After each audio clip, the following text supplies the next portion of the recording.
Hoy comparto, hermanos, un mensaje que he titulado El llamado del Cristo resucitado.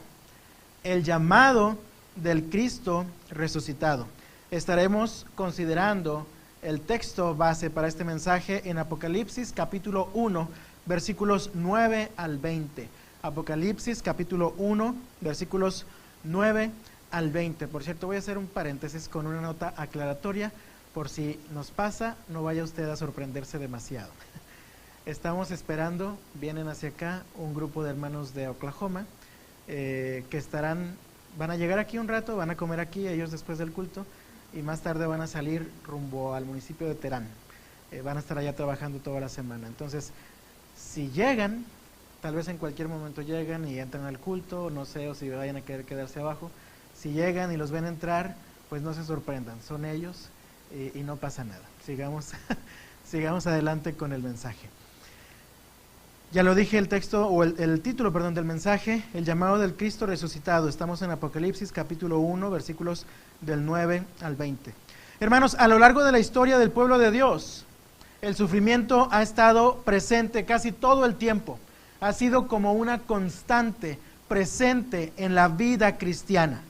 ¿Recuerda usted aquellas palabras que Jesús dijo a sus discípulos cuando estaba todavía en vida? Me refiero a Juan capítulo 16, versículo 33.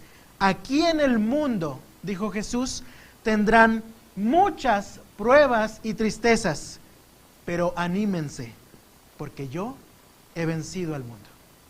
Yo he vencido al mundo. Y hermanos, la consumación de su vida, obra y ministerio en la cruz, en la tumba, pero finalmente el poder de su resurrección. El poder de su resurrección nos hablan de esta victoria eterna y permanente de Cristo sobre el mundo y la muerte que domina tan ampliamente en este mundo. Desde aquellos primeros discípulos, hermanos, que escucharon a Jesús en carne propia decir aquellas palabras, estas palabras han sido muy difíciles de comprender. Yo le aseguro que a Pedro, a Juan, a Bartolomé, a Judas que estaban allí escuchando a Jesús diciendo, aquí en este mundo tendrán muchas pruebas y tristezas, pero anímense porque yo he vencido al mundo. Sí, las escucharon, sí, tal vez dijeron, no, pues qué bonitas palabras de Jesús. Pero cuando llegó la hora de la prueba, cuando llegó la hora de la adversidad, de verdad, estaban siendo probados para ver qué tanto habían asimilado y entendido y creído estas palabras. Poco tiempo después de que escuchaban a Jesús o de que escucharon a Jesús decir estas palabras en Juan 16:33, muy poco tiempo después lo estaban viendo ser arrestado, acusado falsamente. Luego vieron cómo le crucificaron, incluso lo vieron morir, mientras sus corazones se llenaban, tal vez naturalmente, de profundo dolor y de temor. La carta del Apocalipsis, hermanos, es uno de los escritos más malentendidos de toda la Biblia. ¿Quién no ha visto en el cine una película de terror que lleva por título Apocalipsis? O una cosa de esas. O una serie de televisión o un programa de entretenimiento. El libro del Apocalipsis o la carta del Apocalipsis es uno de los escritos más malentendidos de toda la Biblia. Para muchos el Apocalipsis no es más que un libro de misterios oscuros, de bestias tenebrosas y de un final catastrófico para el mundo en el que vivimos. Conozco muchas personas que lo único que han leído de la Biblia es el Apocalipsis. De cierta manera por el morbo, por la curiosidad que despierta en muchas personas. Y obviamente, entonces dicen, oye, no, la Biblia es un libro complicado. Pues sí, te vas para empezar, por el final de la historia y por un tipo de literatura bastante complicado. Es como si entraras a la universidad y en lugar de iniciar cursando primer semestre, quieres empezar por noveno o décimo. Pues va a estar difícil que le entiendas. Sin embargo, hermanos, el Apocalipsis se define a sí mismo.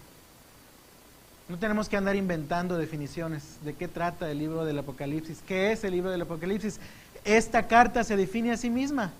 Mire lo que dice versículos 1 y 2 de Apocalipsis, capítulo 1. Esta es una revelación de Jesucristo, la cual Dios le dio para mostrar a sus siervos los acontecimientos que deben suceder pronto. Él envió a un ángel a presentarle esta revelación a su siervo, Juan, quien relató con fidelidad todo lo que vio. Este es su relato de la palabra de Dios y del testimonio de Jesucristo. Si tuviéramos que encontrar una definición muy breve de qué es el Apocalipsis, dice ahí mismo, en la misma carta, en el capítulo 1, versículo 1, revelación de Jesucristo. No es una historia de una bestia malvada, no es una historia de cuentos oscuros, no es una historia de terror, es la revelación de Jesucristo, la cual Dios mismo dio a sus siervos para mostrar los acontecimientos que sucederían pronto. Él envió a un ángel, dice, a presentarle esta revelación a un siervo en particular, nombrado en el mismo texto como Juan. Sabemos que Juan es el autor de esta carta. Él nos plasma su testimonio personal, su relato personal de lo que el Señor le permitió ver para escribir esta carta. Dice, con fidelidad todo lo que vio. Y entonces, para presentarnos esta carta, dice, este es su relato de la palabra de Dios y del testimonio de Jesucristo. Hermanos, para entender bien el Apocalipsis y para evitar andar haciéndole al Hollywood, debemos entender muy bien el contexto histórico-cultural presente en aquel momento. Bien sabemos que durante el primer siglo, el Imperio Romano había cobrado una fuerza impresionante, a tal punto que a todos los habitantes de la provincia romana de Asia se les demandaba el culto no solamente a la ciudad de Roma, a las deidades romanas, sino además el mismo emperador romano se creía tanto, era tan arrogante y orgulloso, que él mismo había afirmado, yo soy aquí el Dios que todo lo puede, de todo este imperio romano. Yo soy aquí el único que debe ser adorado por todos. Entonces no era opcional la adoración al César. Era un decreto, era un mandato para todos los habitantes en aquel lugar, en aquella región. Entonces, cada persona que quería creer en Jesús tenía que tomar una seria decisión. Porque mire, de cada cuando en cuando venían soldados, venían personas y no le preguntaban, le obligaban a hacer una declaración que es la siguiente: César es Señor. César es Señor. Entonces los cristianos sabían, por sus profundas convicciones de fe en Jesucristo, que ellos no podían afirmar que César era Señor, sino que Cristo, el Cristo vivo y resucitado que había derrotado a la muerte, Cristo es Señor. ¿Y sabe qué? Cuando venían y les preguntaban, ¿quién es tu Señor?, muchos afirmaban, Cristo es Señor. Y ahí llegaba el final de su vida en esta tierra. Y eso no había ocurrido con uno, con dos o con tres. Eso estaba ocurriendo con todos los cristianos de la región. Estaban barriendo con ellos de una manera mucho más intensa. ¿Se acuerda cómo la pandemia que acabamos de vivir enfermaba a tantas personas y luego lamentablemente había tantos decesos? Bueno, pensamos en algo como eso, tal vez más intenso, pero no era un virus, eran decretos políticos, religiosos, de tal manera que todos los cristianos eran amenazados de manera brutal. Con este propósito, hermanos, Juan escribe esta carta, la carta del Apocalipsis.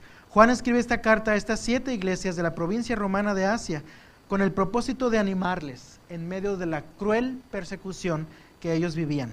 Él escribe para animarles a seguir adelante, fieles al Señor en medio de tiempos muy difíciles, y para seguir adelante confiando en el Cristo resucitado, quien ciertamente vive. Hermanos, en el texto que leímos al inicio encontramos la primer visión que Juan tiene de Jesús. Él, ahora resucitado, exaltado y glorificado Señor. Y hermanos, hemos dicho todo el día, Cristo vive. Y yo quiero llamar su atención mientras escuchamos este mensaje a lo siguiente: el Señor está vivo. Y eso no es un cuento religioso. El Señor vive ciertamente. Y el Señor que vive hoy quiere hablar a su corazón en este momento. Esto se convierte desde ahora en un asunto personal entre el Señor y usted. Por favor, evitemos considerar a la resurrección del Señor como un asunto religioso del pasado. La resurrección del Señor es un asunto más real y Dios está más vivo que nunca el día de hoy. Así que sí, estamos en el momento de la predicación, pero más que simplemente unas palabras del pastor, considere esto como palabras del Señor vivo para su corazón. Le invito a que escuche con atención, por lo tanto, este llamado del Cristo resucitado para nosotros. Oramos y nos ponemos en las manos del Señor, ¿le parece? Señor, gracias porque estás vivo. No nos queda la menor duda de que estás vivo. Queremos vivir confiando en ti. Queremos vivir escuchando tu voz. Y ahora que estamos aquí en este culto, este domingo especial, queremos, Señor, pedirte que nos hables claramente. Tú, Señor, que conoces la necesidad especial de cada uno de nosotros, por favor, háblanos. Tú vives, Señor. Tú estás vivo. Queremos rogarte que nos hables y que tu palabra poderosa pueda hoy penetrar hasta lo más profundo de nuestro corazón. Señor, avívanos. Señor, aliéntanos. Señor, confróntanos, redargúyenos, instrúyenos conforme a la necesidad de nuestro corazón. Yo te ruego, Padre, que tú me uses con poder en esta hora. Que no se escuche aquí mi voz, sino la tuya hablándonos. Yo quiero ser solamente, Señor, el instrumento humilde de tu voz en esta hora. Porque si yo hablo por mi propia cuenta, esto no deja de ser más que simplemente ruido. Pero si tú hablas, entonces esto se convierte en un momento en el que tu palabra nos edifica. Y todos salimos de este lugar transformados. Así que te ruego, Señor, que no se escuche mi voz, sino la tuya. Úsame con poder. Vivifícanos, así como tú vives, buen Dios. En el nombre de Cristo Jesús. Amén. Les he dicho el título de este mensaje, hermanos: el llamado del Cristo resucitado. El llamado del Cristo resucitado. Es un llamado al menos en 3 sentidos, y los comparto con usted a continuación. El primer sentido, hermanos, este llamado del Cristo resucitado es un llamado a la paciente perseverancia. Encontramos un llamado del Cristo resucitado a la paciente perseverancia. Acompáñame a leer, por favor, en voz alta el versículo 9, ahí del capítulo 1 del Apocalipsis. Creo que este sí debe estar ahí en la pantalla, ¿verdad? Ahí lo tenemos, hermanos. Léalo conmigo, por favor, en voz alta. Yo, Juan, soy hermano de ustedes y su compañero en el sufrimiento, en el reino de Dios y en la paciente perseverancia a la que Jesús nos llama. Me exiliaron a la isla de Patmos por predicar la palabra de Dios y por mi testimonio acerca de Jesús. Vemos que Juan, hermanos, escribe esta carta para fortalecer a los hermanos que estaban sufriendo muchísimo. Sin embargo, él mismo no está ajeno a este sufrimiento. Dice Juan: soy hermano de ustedes, pero más que hermano, soy compañero de ustedes en el sufrimiento. Soy compañero de ustedes en el reino de Dios y por lo tanto en la paciente perseverancia a la que Jesús nos llama. Por si alguno de los lectores no sabía, Juan aclara por qué se identifica con el sufrimiento de ellos. Me exiliaron a la isla de Patmos por predicar la palabra del Señor y por mi testimonio acerca de Jesús. Pablo estaba en la isla de Patmos. Y yo sé que isla suena a vacaciones, suena a sol, arena y mar, donde tal vez todos quisiéramos estar esta mañana. Pero era una isla que más bien era utilizada como una prisión, que más bien era utilizada como un lugar de condena, como un lugar, como una cárcel. Estar en la cárcel no es agradable, por más que esté cerca de la playa. Estar en la cárcel no es agradable. Juan estaba allí, precisamente había sido llevado a esta isla, él dice, por el testimonio que doy acerca de Jesús. Su delito, predicar la palabra de Dios, porque tal vez él era uno de los que se había negado a afirmar que César es Señor, y al contrario, había afirmado Cristo. Solo Cristo es Señor. Juan se identifica entonces con el sufrimiento de los hermanos de Asia. La palabra, fíjese hermano, qué interesante. La palabra que se traduce como sufrimiento proviene de una palabra que significa presión. En el Nuevo Testamento expresa la idea de una presión causada por hechos dolorosos. Juan se identifica, ya lo dije, como compañero en el reino de Dios. Una de las intenciones que Juan tiene al escribir esta carta es recordarle a sus lectores que somos miembros en Cristo del reino de Dios.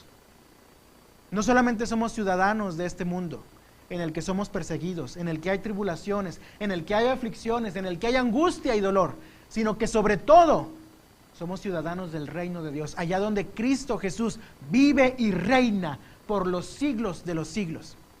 Y el fin de nuestra historia no termina en este mundo, no termina con una espada atravesando un pecho o cortando un cuello, que es lo que le hacían a muchos de aquellos que se negaban a afirmar que César era Señor, sino que el fin de nuestra historia termina allá, en el reino de Dios, donde Él vive y reina por siempre y para siempre. Luego dice, compañero en la paciente perseverancia a la que Jesús nos llama. ¿Qué es esto de una paciente perseverancia, hermanos? No nos gusta ser pacientes, no nos gusta esperar. Pregúntele a nuestra hermana Alma, que atiende a tantos pacientes. No nos gusta esperar. Ayer yo venía contentísimo porque mi vuelo de regreso se adelantó 30 minutos. Pero si se hubiera atrasado 30 minutos, el contento se convierte en enojado, inquieto. Esta idea, hermanos, de la paciente perseverancia se entiende no como un simplemente esperar de brazos cruzados. No se entiende, por lo tanto, como un estado pasivo, en el que nos quedamos esperando a que algo ocurra, en el que nos quedamos simplemente esperando a que alguien se mueva o a que Dios obre. Este estado de paciente perseverancia nos habla de una condición de desarrollar un espíritu de valor que va hacia adelante con dinamismo y con la finalidad de convertir la derrota más cruel en una sonada victoria, de convertir el devastador sufrimiento en un glorioso triunfo. Yo sé que todo esto que estoy diciendo es muchísimo más fácil pararme aquí y predicarlo que vivirlo. Todo esto es posible solamente en Jesús, pues Él vive. Él es nuestra victoria, Él es nuestra esperanza en medio del sufrimiento. Hermanos, vivimos tiempos de muchas dificultades y sufrimiento, de mucha presión. Recuerde el significado de la palabra sufrimiento en la Biblia, presión. Como todo en la naturaleza, todo lo que es sometido a presión corre el riesgo de romperse. Todo lo que es sometido a presión, sobre todo a mucha más presión de lo que fue diseñado para soportar, corre el riesgo de romperse. Dios no quiere que tú te rompas. Nunca ha sido el propósito de Dios romperte a través de la prueba o la dificultad que puedas estar enfrentando en este momento. Nunca jamás Dios ha pensado en romperte. Cuando enfrentamos tiempos como los que vivimos ahora, he platicado con un buen número de hermanos esta mañana y hay una constante en muchos. Estamos viviendo tiempos de dificultad. Estamos viviendo tiempos de prueba en muchos sentidos. Cuando enfrentamos tiempos como estos, hermanos, tendemos a desesperarnos, tronamos ante la presión y caemos naturalmente en la desesperación. Sin embargo, ten mucho cuidado, hermano mío, porque cuando actúas guiado por la desesperación, naturalmente estás en un muy grave peligro de equivocarte, de tomar malas decisiones que pueden perjudicarte no solamente a ti, sino a todos los que te rodean. Muchas veces la desesperación se convierte en peligrosa porque nos lleva a tomar malas decisiones, decisiones anticipadas, decisiones guiadas por el temor, la desesperación o la angustia. Muchos cristianos de aquel tiempo, cayendo en la desesperación, estaban considerando darle la espalda a Jesús para mejor adorar al emperador. Ellos decían: ay, Señor, si decir que César es Señor me va a ahorrar tantos problemas, pues se me hace que mejor ya dejo de decir que Cristo es Señor y me uno a la corriente y me uno a todos los que dicen César es Señor, ya para estar tranquilos, ya para ahorrarme tantas penas, ya para ahorrarme tantos conflictos y problemas. Yo quiero preguntarte, mi hermano, ¿qué has considerado hacer o qué has comenzado a hacer, tal vez ya guiado por la desesperación? ¿Has vivido desesperado últimamente? ¿Las circunstancias difíciles de tu vida te han estado presionando a tal punto que la desesperación es grande? ¿La desesperanza es fuerte en tu corazón? ¿Qué has estado considerando hacer o que ya incluso tal vez ya has dado un paso allá? ¿Qué has comenzado a hacer guiado por la desesperación? Hermano, recordemos las palabras del salmista allá en el Salmo número 40, versículos 1 al 3. Esto solamente lo puede escuchar porque no está ahí en la pantalla.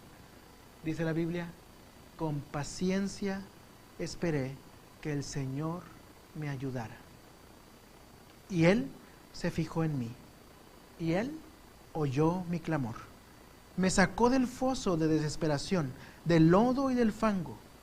Puso mis pies sobre suelo firme, y a medida que yo caminaba, me estabilizó. Me dio un canto nuevo para entonar, un himno de alabanza a nuestro Dios. Muchos verán lo que Él hizo y quedarán asombrados. Pondrán su confianza en el Señor. Amado mío, el Señor Jesucristo resucitado nos hace un llamado. En primer lugar, a la paciente perseverancia en medio de cualquier tipo de presión que puedas estar viviendo al día de hoy. Segundo lugar, el llamado del Cristo resucitado es un llamado a dar testimonio del Señor resucitado. Leamos ahora, por favor, juntos, versículos 10 al 16. Ahí están en la pantalla. Léelo en voz alta conmigo, por favor.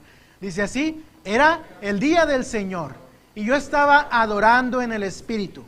De repente, oí detrás de mí una fuerte voz, como un toque de trompeta, que decía: escribe en un libro todo lo que veas y envíalo a las 7 iglesias que están en las ciudades de Éfeso, Esmirna, Pérgamo, Tiatira, Sardis, Filadelfia y Laodicea. Cuando me di vuelta para ver quién me hablaba, vi 7 candelabros de oro, y de pie en medio de los candelabros había alguien semejante al Hijo del Hombre. Vestía una túnica larga con una banda de oro que cruzaba el pecho. La cabeza y el cabello eran blancos como la lana, tan blancos como la nieve, y los ojos eran como llamas de fuego. Los pies eran como bronce pulido, refinado en un horno, y su voz tronaba como potentes olas del mar. Tenía 7 estrellas en la mano derecha, y una espada aguda de doble filo salía de su boca. y la cara era semejante al sol cuando brilla en todo su esplendor. ¿Qué le parece esta impresionante descripción de Jesús resucitado? Hay varias cosas que llaman mi atención, hermanos, en esta sección. En primer lugar, Juan narra. Recuerde, Juan está en aquella isla, encarcelado. Pero dice Juan, era el día del Señor. ¿Y qué estaba haciendo Juan? Y yo estaba adorando en el Espíritu. Mi hermano, es tan humano, porque a mí me pasa siempre. Es tan natural entre nosotros los seres humanos, que cuando enfrentamos prisiones, cuando enfrentamos presiones de las circunstancias difíciles que se hacen presentes en este mundo, dejamos de adorar al Señor. No somos capaces de seguir caminando con Dios. No somos capaces de seguir reconociendo la bondad y el poder de nuestro Dios. Y entonces preferimos darle rienda suelta a la corriente de este mundo, o a nuestras dudas, a nuestra angustia, a nuestra tristeza, enojo, desesperación y tantas cosas. Pero mire qué bello testimonio de Juan en este versículo 10. Era el día del Señor y yo estaba adorando en el Espíritu. No había iglesia presente. No había un templo construido por manos humanas al cual él pudiera ir. Pero ahí en medio de Patmos, yo no sé si solo o acompañado por otros seres humanos, él adoraba en espíritu al Señor. De repente, continúa la narración, oí detrás de mí una fuerte voz, no cualquier voz, dice una voz tan fuerte como el toque de una trompeta. Estaba el domingo pasado, allá en la primera iglesia bautista de Juárez, y íbamos a empezar a cantar. Estábamos en el culto, yo había identificado dónde estaba el piano, había algunos instrumentos de cuerda, y de repente dijeron algo así como: hermanos, pónganse de pie y vamos a cantar el himno, ya ni me acuerdo qué himno, pero imagínense cuán grande es Él, o algo así. Sonó la introducción al piano, y de repente, hermanos, me asusté, me sorprendí, porque yo no había visto, imagínense ahí desde su perspectiva, de este lado, la sección de metales. Había como 3 trompetas, un trombón, un corno, timbales, una cosa muy bonita. Pero me asustó el toque de las trompetas. ¡Ay, caray!, dije yo, ¿ya llegó el Señor? ¿O ya viene el Señor? No, estábamos cantando, simplemente yo no los había visto, no los había identificado. Imagínense Juan, allá recluido en aquella isla de Patmos, adorando al Señor, y de repente, dice, detrás de mí escuché una voz, una fuerte voz, como el toque de una trompeta. Juan ha de haber dicho: ¡ay, caray! ¿Qué pasó aquí? Y le dice a aquella voz: escribe en un libro todo lo que veas y envíalo a las 7 iglesias que están en las ciudades de Éfeso, Esmirna, Pérgamo, Tiatira, Sardis, Filadelfia y la Odisea. E inmediatamente cuando él voltea hacia aquella voz, es testigo, hermanos, de una de las más excelentes descripciones del Cristo resucitado y glorificado. Aquella voz le ordena: hey, genera un testimonio de todo esto que vas a ver. Escribe para que no se te olvide. Escribe para que lo que vas a ver pueda ser de estímulo para estas 7 iglesias que están pasando por un tiempo tan difícil. Escribe, no confíes en tu propia memoria. A veces así somos, ¿no? Al menos personas como yo. No te preocupes, sí me acuerdo. No, chiquitito, le dice la voz. Escribe. Escribe porque tienes que dar testimonio de esto que vas a ver. Y entonces inmediatamente en el texto, hermano, fíjese, la maravillosa descripción del Cristo resucitado. Versículo 12, cuando me di vuelta para ver quién me hablaba, vi 7 candelabros de oro, y de pie en medio de los candelabros había alguien semejante al Hijo del Hombre.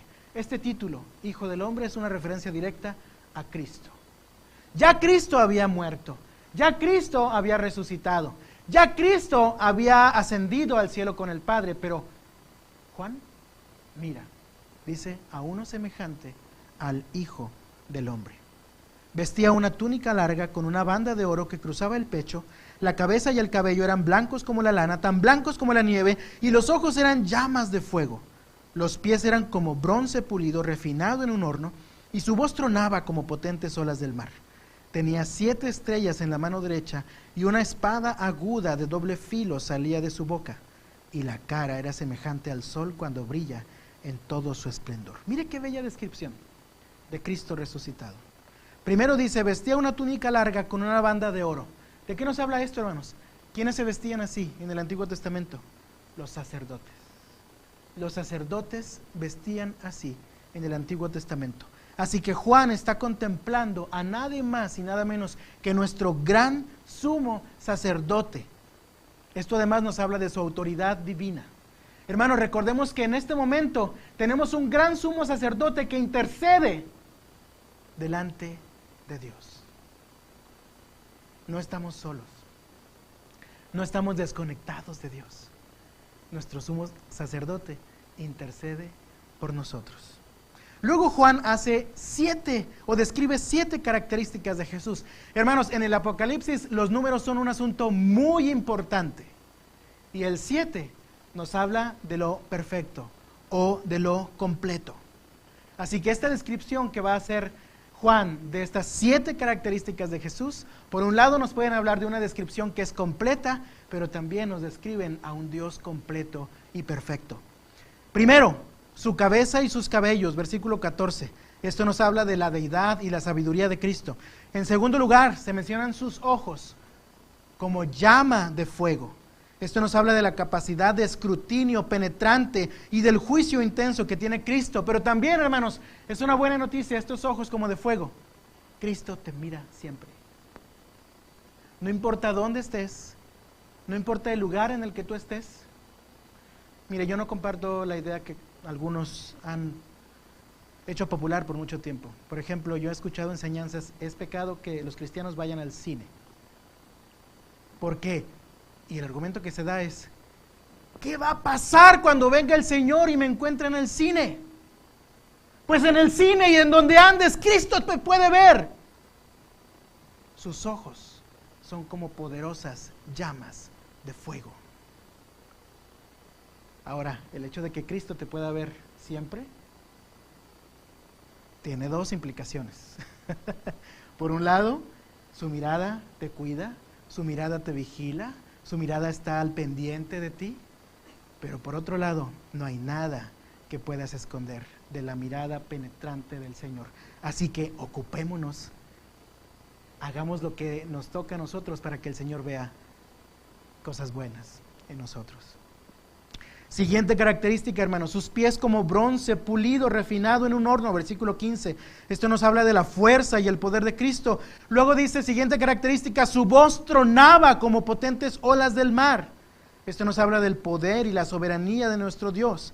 Además dice, tenía 7 estrellas en su mano derecha. Siempre que la Biblia habla de la mano derecha de Dios, nos está hablando de un símbolo del poder y la seguridad que estar en la mano de Dios nos da.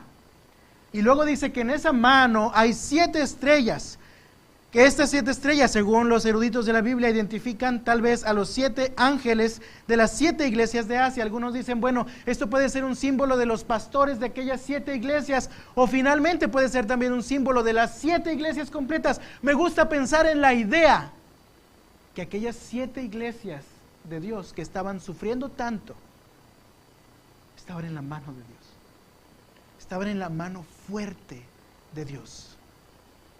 En medio de todo el sufrimiento, en medio de toda la presión que estaban enfrentando, esas 7 iglesias estaban en la mano fuerte de Dios, en la mano derecha. No es una casualidad que diga la mano derecha. La mano derecha es la mano fuerte. La mano derecha es la mano que te sostiene y te hace caminar seguro. La mano derecha es la mano que te impulsa, que te levanta del pozo de la desesperación. Siguiente característica, hermanos, una espada aguda de doble filo salía de su boca. Sabemos lo que la Biblia dice en Hebreos capítulo 4, versículo 12, la palabra de Dios es viva y eficaz. ¿Y qué dice después? Más cortante que cualquier espada de doble filo. Pues Juan hace esta descripción de la espada aguda que sale de la boca del Señor. Jesucristo ha conquistado el mundo a través de su muerte y su resurrección, y su palabra o esta espada es su testimonio fiel del propósito salvador de Dios. Última característica, hermanos, la séptima característica, su cara. Me encanta esta idea. La cara del Señor semejante al sol cuando brilla en todo su esplendor. Otra evidencia de que Juan estaba en la playa. En la playa. Además de que la vida dicen que es más sabrosa, yo creo que también el sol se ve de manera mucho más intensa. También aquí en Monterrey tenemos un sol muy intenso. Imagínese el sol más intenso de mediodía que usted pueda imaginar alguna vez en su vida. Y el rostro del Señor glorificado y vivo brilla así. Esta es una descripción de la gloria de Jesucristo, quien vive y reina por los siglos de los siglos. Inmediatamente después, hermanos, de que Juan describe o recibe el mandato de escribe todo lo que veas, él contempla esta maravillosa visión del Señor Jesús resucitado, completo y perfecto. Él dejó testimonio para nosotros de su poder, de su grandeza, de su soberanía, de su autoridad, de su naturaleza divina, del plan salvador de Dios. Así que ahora el llamado para nosotros también es dar testimonio del Señor resucitado. Dar testimonio del Señor resucitado. ¿A qué me refiero con todo esto, hermanos? Somos llamados a vivir el Evangelio. Somos llamados a vivir el Evangelio. El Evangelio es más que palabras. El Evangelio es mucho más que palabras que tú puedas leer. El Evangelio es mucho más que palabras que tú puedas recitarle a otra persona. Somos llamados a vivir, encarnar el Evangelio.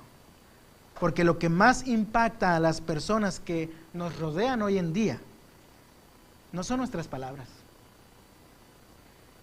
no son los bibliazos que podemos darles o que podamos llegar a darles, no son aquellos textos que podamos aprendernos y decir, tú estás mal porque la Biblia dice esto, y sí, hablamos verdad. Pero nada impactará más a cualquier persona sin Cristo que te rodea, más que el hecho de que tú encarnes el Evangelio. El hecho de que esa persona, a través de tu vida, a través de tu pureza, a través de tu amor, a través de tu servicio, a través de tu honestidad, a través de tu preocupación por ella, a través del cuidado que tú puedas tener de él o de ella, él pueda mirar a Cristo en ti. Eso es encarnar el Evangelio. Eso es vivir el Evangelio. Así que la pregunta obvia para todos nosotros en este mundo, en este momento es, si también somos llamados a dar testimonio de Cristo, tal como Juan recibió esa orden, escribe, tendríamos que preguntarnos, ¿cómo estamos viviendo? ¿Cómo estás viviendo tú al día de hoy? ¿Cómo vives cuando la presión te aprieta? ¿Cómo vives cuando la presión te aprieta? En otra carta de Pablo, en una carta de Pablo, como predico muy comúnmente Pablo, cuando no predico de Pablo, pienso que estoy predicando de Pablo. Por eso dije ahorita en otra carta de Pablo. No, ahorita estamos en Apocalipsis, esto es literatura juanina. Pero en una carta del apóstol Pablo, él dice, somos cartas abiertas, que podemos ser leídas. No somos cartas selladas, que tienen un mensaje que solamente quien tiene el sello o la llave puede abrir. En Cristo Jesús somos cartas abiertas que pueden y deben ser leídas por todos. La pregunta importante es, ¿qué dice tu carta? Si tú eres una carta que tu vecino puede leer, si tú eres una carta que tu familia no conversa, puede leer, si tú eres una carta que tus compañeros de trabajo pueden leer, ¿qué dice esta carta? ¿Qué dice de Dios esta carta escrita en ti? Porque el problema no es que nosotros vayamos a terminar con una mala reputación. El verdadero problema es que cuando hay un mal testimonio, quien finalmente queda manchado es el nombre de Cristo y el testimonio de Cristo. Ese es el verdadero problema. Así que, amados hermanos míos, seamos cartas abiertas que dan testimonio de la pureza de Cristo, del amor de Cristo, de la veracidad de Cristo, de que ciertamente Cristo murió y resucitó y Él vive hoy. El llamado de Cristo resucitado es un llamado a dar testimonio de Él.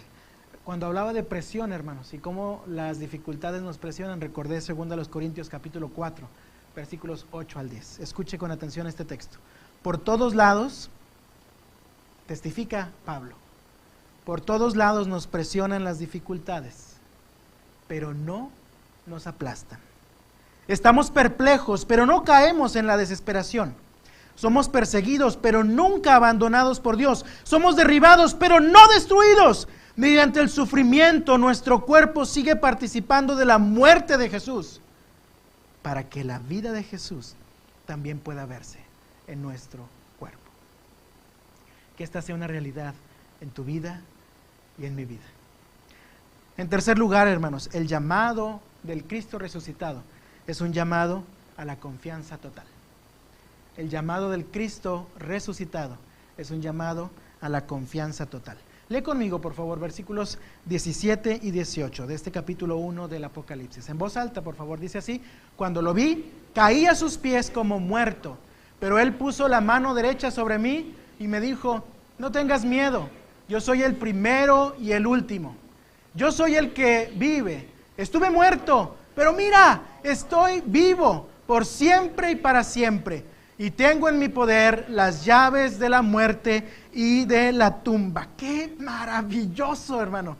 Este par de versículos me emocioné muchísimo cuando los leí y me sigo emocionando todavía. Yo quiero que usted también se emocione, no para que aquí simplemente salga emocionado, sino para que su fe realmente sea renovada, afirmada y avivada por el poder del Espíritu Santo.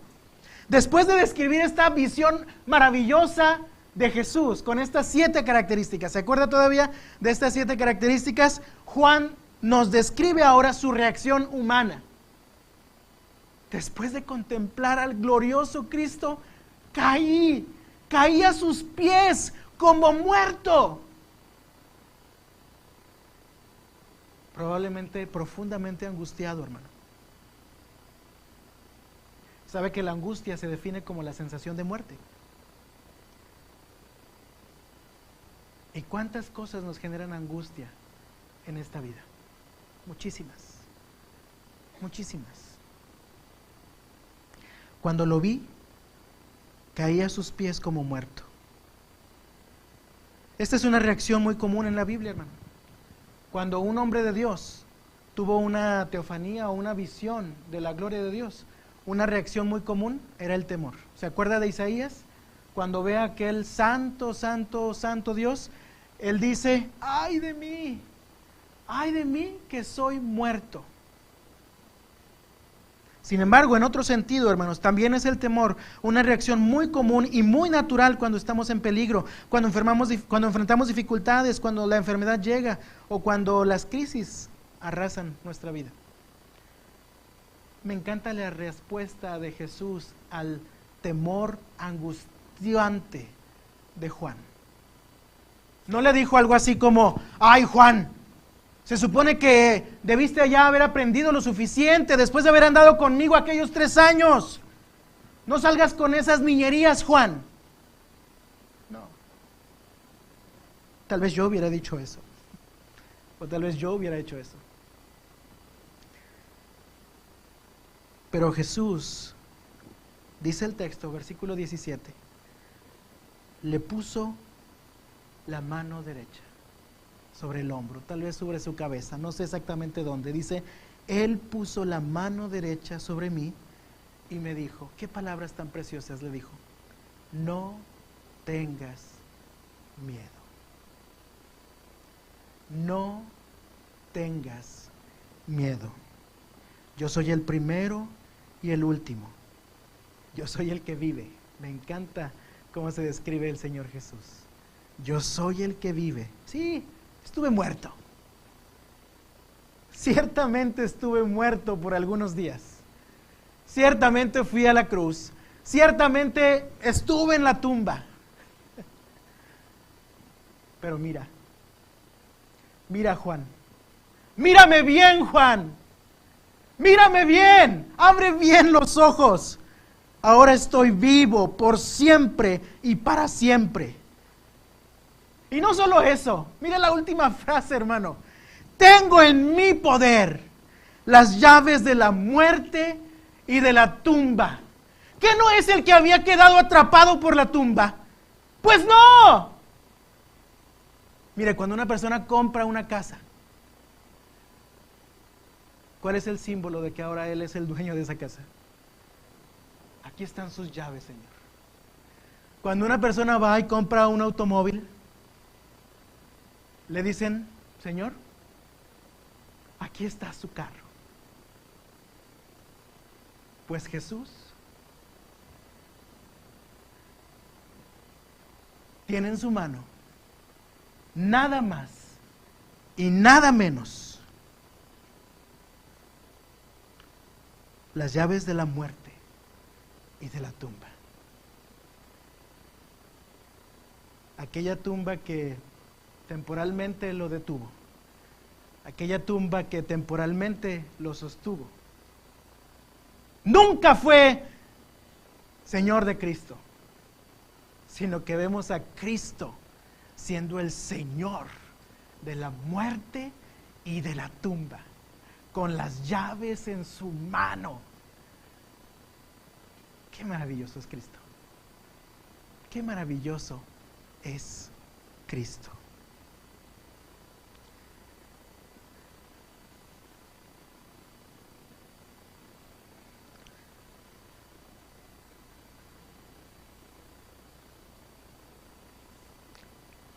No era la primera vez que Juan escuchaba a Jesús decirle no tengas miedo. Recuerde, Juan había sido uno de los 12.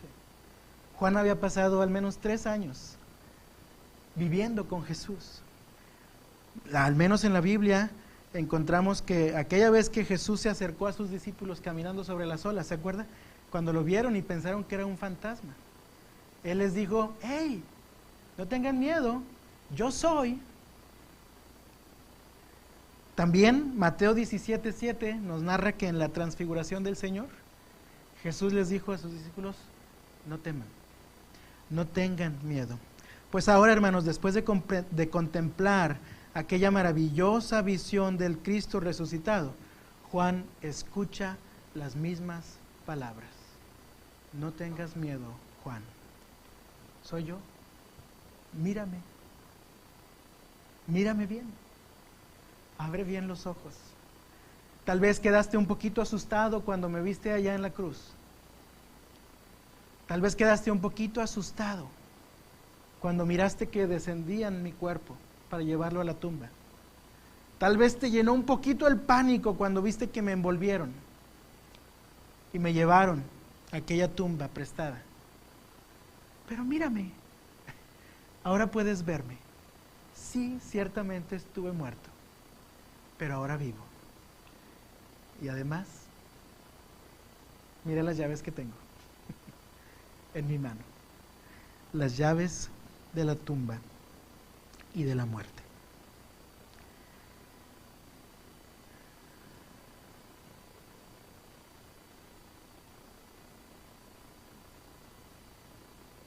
Amado mío, ¿hay temor en tu corazón en este momento? ¿Hay alguna circunstancia, alguna crisis, cualquier situación que en este momento produzca temor en tu corazón? Déjame decirte, es una reacción totalmente natural. Así que no te sientas mal si tu respuesta es sí. ¿Vives atemorizado por las circunstancias que rodean tu vida? Porque oye, a veces las crisis llegan y se van rápido, pero muchas otras llegan y permanecen. Pareciera que llegaron para quedarse. ¿Te da miedo el futuro cercano? Amado mío, no es la voluntad del Señor que sus hijos vivan permanentemente atemorizados. Sin embargo, Él en su gracia, aún en medio del temor más grande, está dispuesto a darte una palmada amorosa. Me gusta pensar lo siguiente: una palmada que dice, ¿tienes miedo? Te entiendo perfectamente, porque aquel día, aquella noche, yo también tenía muchísimo miedo. Tanto que la Biblia afirma que sus gotas de sudor no eran simplemente sudor, sino que ya se habían mezclado con sangre. Alguna vez leí un artículo de médicos cristianos que ellos afirman que cuando el cuerpo humano llega a experimentar niveles profundamente altos de angustia, de temor y de preocupación, hay ciertas microvenas que se revientan, se mezclan con el sudor, y entonces cuando hay sudor, o de las glándulas sudoríparas, literalmente sale sangre. Y entonces ellos dijeron, eso es lo que experimentó Jesús. Eso es lo que experimentó Jesús por amor a ti y por amor a mí. Entonces cuando el pánico, el temor, la angustia llegan a nuestra vida por las circunstancias que nos amenazan, esa mano de Jesús transmite ese mensaje. Entiendo cómo te sientes. Entiendo perfectamente cómo te sientes. Nadie me tiene que contar cómo te sientes. Yo también me sentí así como tú. Te entiendo. Pero déjame decirte, aquí estoy contigo. No estoy muerto. Aquí estoy, te acompaño. Aquí estoy, voy caminando contigo. Aquí estoy, te fortalezco en tu debilidad. Aquí estoy, quiero animarte en medio de esta tribulación, en medio de este tiempo difícil que estás enfrentando. Hermanos, nosotros tenemos por tanto que acercarnos al Señor. ¿Qué tan cerca estás del Señor en este momento? Yo te invito en el nombre del Señor, acércate a Él con una confianza total. Acércate a Él con una confianza total. Tal vez lleno de temor, porque todos hemos tenido temor alguna vez, más de una vez, muchas veces. Pero con la confianza total de que Él te recibe, Él pone su mano de poder sobre ti. Dice el texto que su mano derecha, otra vez, no cualquier mano, la mano derecha, esa mano fuerte, esa mano que sostiene, esa mano que guía, esa mano que incluso cuando puedas estar más atrapado por el lodo de la desesperación o del pecado, esa mano que se describe en la Biblia acercándose a ti y levantándote con amor y total gracia y misericordia. Hermano, acércate al Señor con total confianza, porque el llamado del Señor resucitado, en tercer lugar, es un llamado a la confianza total. En conclusión, hermanos, en medio de la peor persecución, aún rodeados de gran tribulación, Jesús le recuerda a aquellas 7 iglesias que Él vive. Él sigue llamando a su iglesia el día de hoy, a esta iglesia bautista de Suriel, a permanecer firme y fiel a Él. Por tanto, escuchemos el llamado del Cristo resucitado. Es el desafío que quiero dejar en sus corazones. Escuchemos el llamado del Cristo resucitado. 3 características de este llamado compartí con ustedes. La primera, este es un llamado a la paciente perseverancia. No nos gusta esperar. A ellos tampoco les gustaba esperar. Y aunque estaban amenazados por el César y todo el imperio romano, el mensaje para ellos es: vamos adelante y esperemos pacientemente. Y luego Juan les dice: y no están solos. Yo soy su compañero con ustedes en sus sufrimientos y padecimientos. Segunda característica, es un llamado a dar testimonio del Señor. Juan escucha aquella voz sorprendente como un toque de trompeta que le dice: escribe lo que vas a ver, escribe todo lo que vas a ver, porque mire la intención del Señor. La intención del Señor era: vas a escribir esto, y eso se convirtió en el Apocalipsis, que después fue esta carta que fue enviada a estas 7 iglesias. Y hoy no es casualidad que este mensaje ha llegado a ti y a mí en esta mañana. Somos llamados a dar testimonio del Señor. Y en tercer lugar, hermano, el llamado de Cristo resucitado es un llamado a la confianza total. No temas, fueron las palabras de Jesús para Juan. No temas, mírame, sí, estuve muerto, sí me morí, sí me dolió, sí estuve angustiado hasta la muerte, pero aquí estoy, ahora vivo por siempre y para siempre, y mira lo que tengo en mi mano, las llaves de la tumba y de la muerte. Amados hermanos míos, recordemos siempre que Jesús no se quedó muerto en aquella tumba, Él resucitó, derrotando para siempre el poder de la muerte sobre nosotros. Así que les invito, con el corazón en la mano, seamos pacientes, perseveremos en medio del sufrimiento, sigamos dando testimonio del Señor al vivir el Evangelio, y en medio de cualquier circunstancia, sigamos confiando plenamente en el Señor para ser libres del temor. El apóstol Pablo oraba por los creyentes de la iglesia de Éfeso de la siguiente manera, allá en Efesios capítulo 1, versículos 19 y 20. También pido en oración, escuche bien, pido en oración que entiendan la increíble grandeza del poder de Dios para nosotros, los que creemos en Él.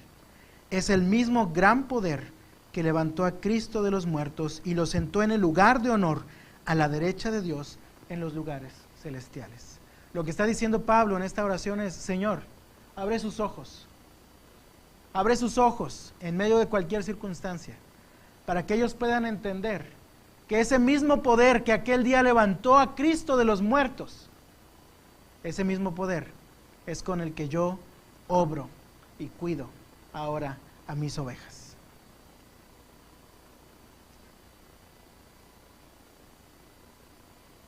En un sentido espiritual, hemos resucitado juntamente con Cristo de la muerte. Y en un sentido bien práctico, hermanos, aquella, en el original dice dinamita, que levantó a Cristo de los muertos, hoy está disponible siempre, todo el tiempo, para nosotros, los que creemos en Él. Yo le invito entonces a que sigamos confiando en el Señor. En medio de cualquier circunstancia, sigamos confiando en el Señor. Sigamos esperando en Él. Sigamos viviendo de tal manera que nuestra vida sea un testimonio fiel del amor, de la bondad, de la gracia y de la pureza del Señor. Y en medio de cualquier circunstancia que naturalmente nos llene de temor, sigamos confiando en Él. Inclina su rostro, ahí donde usted se encuentra.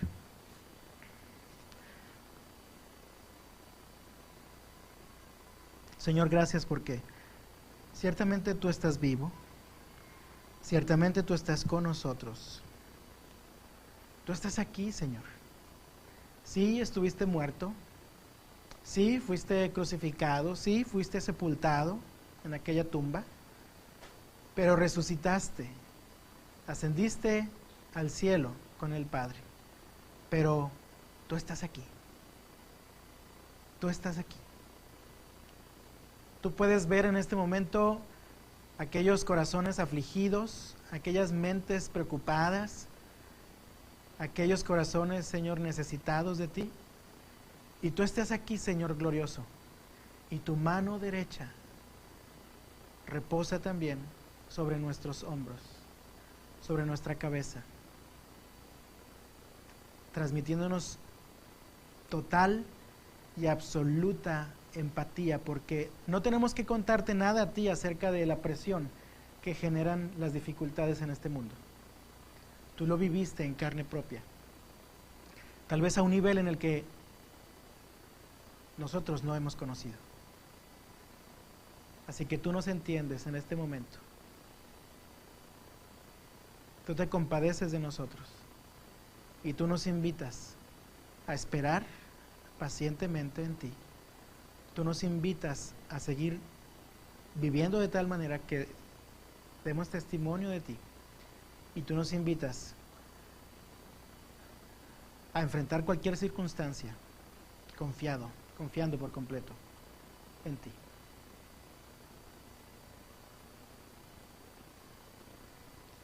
Y amados hermanos, yo quiero, en el nombre del Señor, invitarte a renovar en esta hora.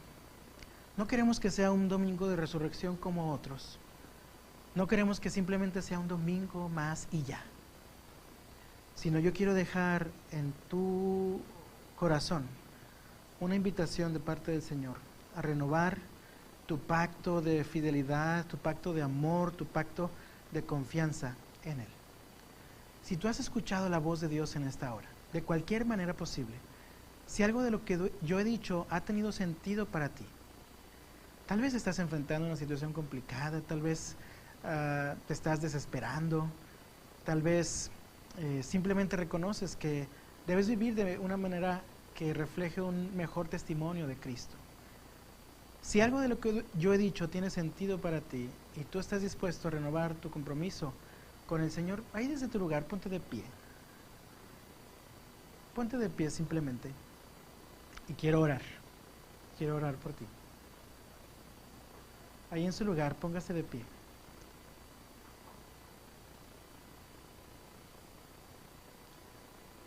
Señor, tú, mejor que yo, puedes ver nuestros corazones. Tú mejor que yo puedes ver las personas que están de pie, las personas que están diciendo, Señor, te necesito. Necesito que tú me sigas ayudando a caminar y a esperar con paciencia. Necesito que tú sigas ayudándome a vivir de tal manera el Evangelio que yo siga siendo un testimonio tuyo al mundo. Necesito que tú sigas ayudándome a vivir con total confianza en ti. Señor, hoy estamos aquí y hoy reconocemos que estás vivo. Tu resurrección nos infunde nuevo aliento. La verdad de tu resurrección nos llena de una nueva confianza. Señor, la realidad de que vives hoy entre nosotros nos anima a seguir adelante porque contamos con tu ayuda. Señor, tú conoces específicamente la razón por la cual cada uno de mis hermanos está aquí de pie. Yo te ruego que tú atiendas la súplica de su corazón. Y Señor, que tu palabra siga guiándonos, que tu palabra siga sosteniéndonos, que tu palabra siga fortaleciéndonos, que tu palabra siga haciendo su obra perfecta en nosotros. Nos ponemos en tus benditas manos y te alabamos y te glorificamos, porque reconocemos que ciertamente vives y vives para siempre, y nosotros estamos en las gloriosas y benditas manos del Dios vivo. En el nombre de Cristo Jesús. Amén. Dios les bendiga, hermanos. Pueden tomar su lugar un momento.